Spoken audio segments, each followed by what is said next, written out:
Hey guys, and welcome to your introductory photography course here at Allversity. And we're going to start out this entire course. We're going to cover a lot of ground in this course. And this is, though, still a basic photography course, so we really want to start at the very beginning. And for me, the very beginning would mean defining what photography means. So how about we first take a look at the word itself. Take a close look. You can see as where I put kind of a space here, there's actually a space here between the two words. And it's mostly just because I'm got bad handwriting. But if you take a look, you see photo and graphy, two words. And if you're a little bit familiar with English, you've seen this graphy attached to lots of other different words that aren't photo. But let's take a look at photo. Photo is a Greek word for light. And light not in the sense of heavy or light, but set light in the sense of the sun, like what you see with your eye. And then you've got graphy over here. And graphy sort of means something along the lines of drawing. So when you put those two things together, you come up with drawing with light, which I think is a really great way of describing what photography is. Photography really is, in a lot of ways, drawing with light. Now, what would be sort of a more functional working definition of photography? So, to answer that, I took a really quick look in Google, kind of hopped around, and I came across a definition in the World English Dictionary. And so, it has two pieces. The first piece is the process of recording images on sensitized material by the action of light, X-rays, and etc. And it also is the chemical processing of this material to produce a print, a slide, or a cinefilm. So basically they're just saying light or some sort of ray, because you notice they said X-ray as well. Light plus film equals photo or photography. Now the other definition is basically the act of doing this. So the art or practice, the occupation of taking photographs or making films. So we're just going to say the act of doing that right there. All right, so that is your definition of photography. How about we go take a look at who are photographers? What are the different styles of photography, and who are the people doing photography?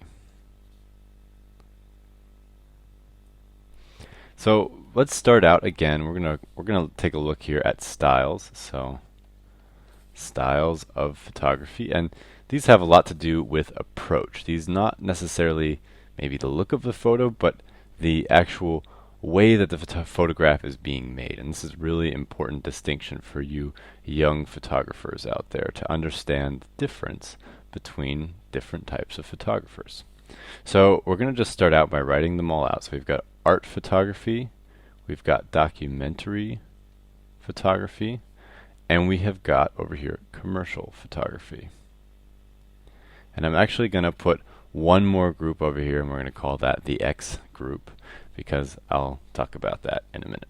So let's start with the art photographers. Art photography is basically created with the artist in mind. The photographer is then using art or using photography to express themselves. They're using it to somehow push the boundaries of the visual world that we're experiencing. So art photography is in many ways about the photographer. Then you've got documentary photography. And documentary photography, and this is according to maybe one of my mentors, is about the subject. So you'll also hear this being called reportage.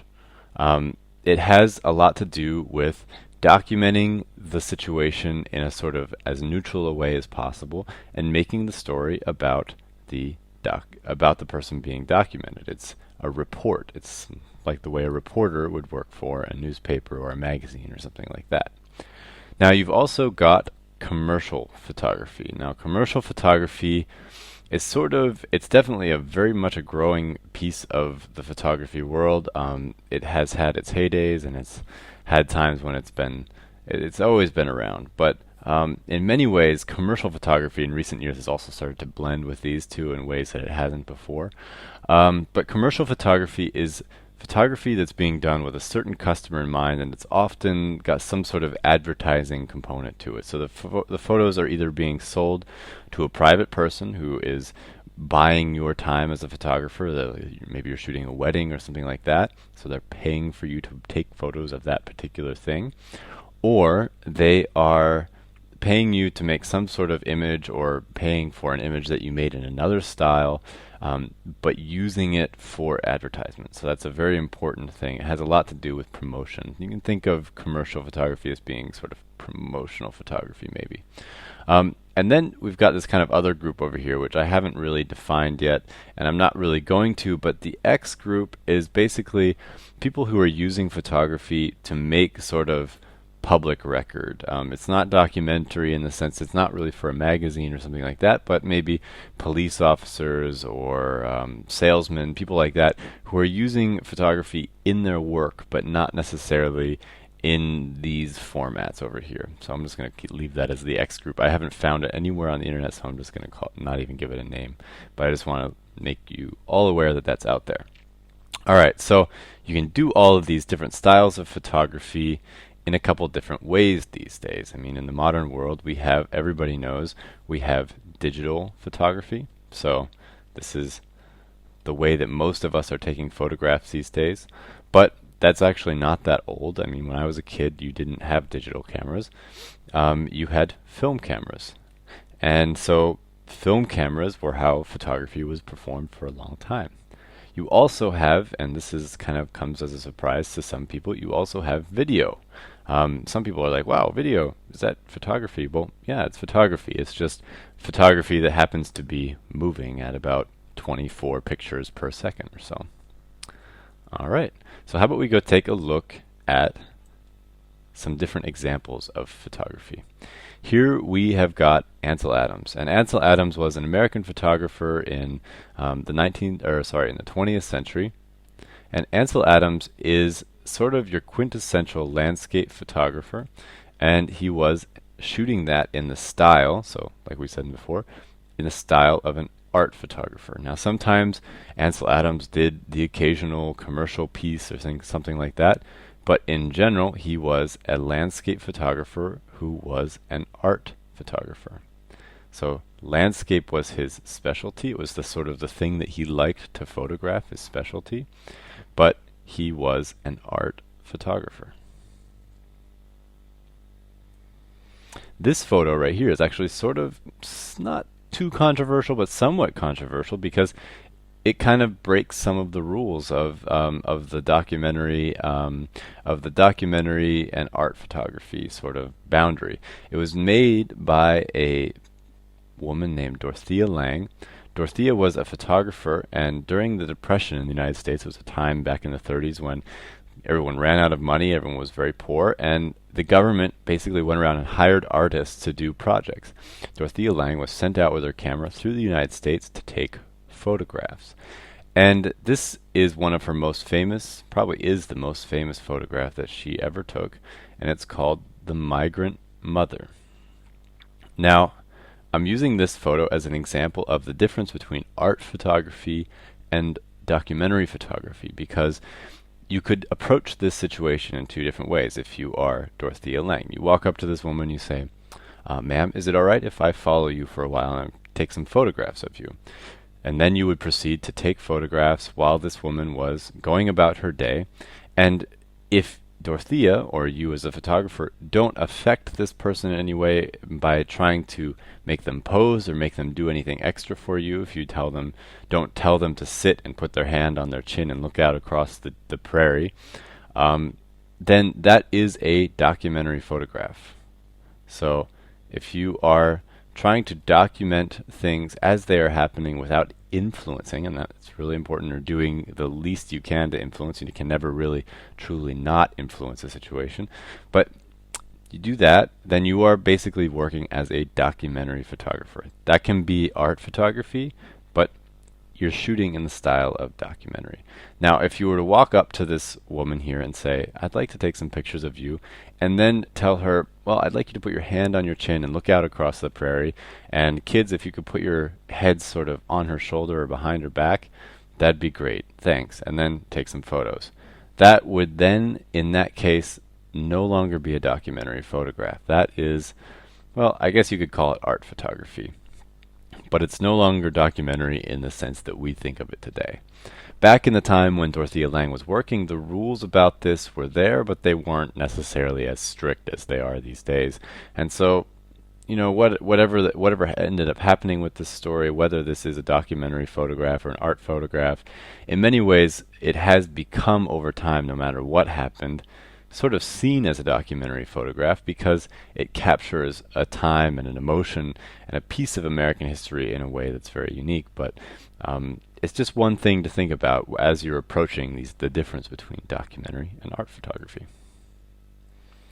Now here, right, this photo would be a classic example of documentary that's sort of like an artistic documentary photo. It's taken by one of really my favorite photographers. I love this guy. His name is Henri Cartier-Bresson.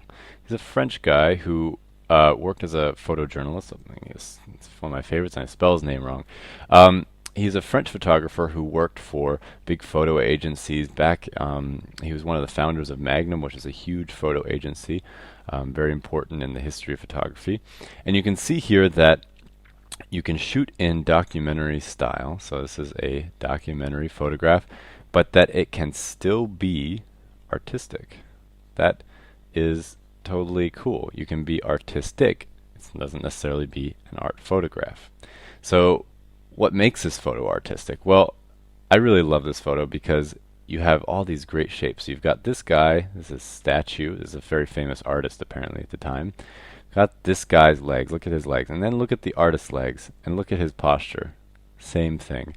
And almost in a way, and I'm not sure if this was necessarily intentional, but I also, looking into it, also see this line here, and this line here, and this line here. And you can see there's just really interesting shapes going on there. And this is typical Henri Cartier-Bresson. He has better photos. I think this isn't one of his best ones. This is just one that was in the open domain. But you just always are seeing this in his work, and a lot of documentary photographers do very artistic work, but they're also doing it in a way that they're not telling the guy, hey, could you go back and walk and do that again and again and again. They just catch it the first time that it happens. Now we're going to move into commercial photography. So these two things that you're seeing right here are most certainly, or often are, commercial. So most of the wedding photography that you see, unless you're shooting it as a photojournalist for a magazine or something like that, if you're being hired by the bride, or most likely by the bride's father, you are working as a commercial photographer. Sorry, lots of saying photography today. All right, so wedding photography is very often commercial. It can be otherwise, but it's generally commercial.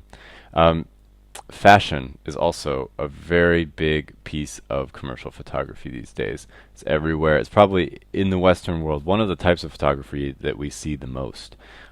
Fashion photography can be journalistic if you're being sent by a paper or a magazine to document an event, but very often you're being paid by maybe the maker of this pair of pants or these fancy shoes, or these fancy red shoes. Wow, look at those.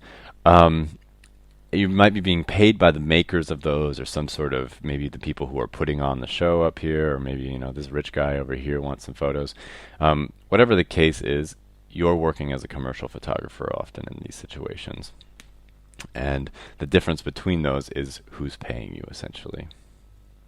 All right, and when you think about photographers, I think a lot of people have a lot of different ideas. What is a photographer? And a lot of times you kind of imagine this guy with this massive lens right here. It's just really ridiculous. You kind of imagine these guys. And in a lot of ways, yeah, those people are photographers. But there's lots of different ways of being a photographer. It's always been the case. You have guys like this from back in the day who were doing portrait studios. You have people like this right here who's, this is a Turkish photographer who does a lot of art photography. She's using a medium format camera here. And you have everything in between. You have people who, and you also have people who are outside of the professional world who are just working as amateurs. So there you have it. That was your introduction to the very basics of photography. We're going to move on in the next lesson to the history of photography. For right now, you can check out more videos at allversity.org.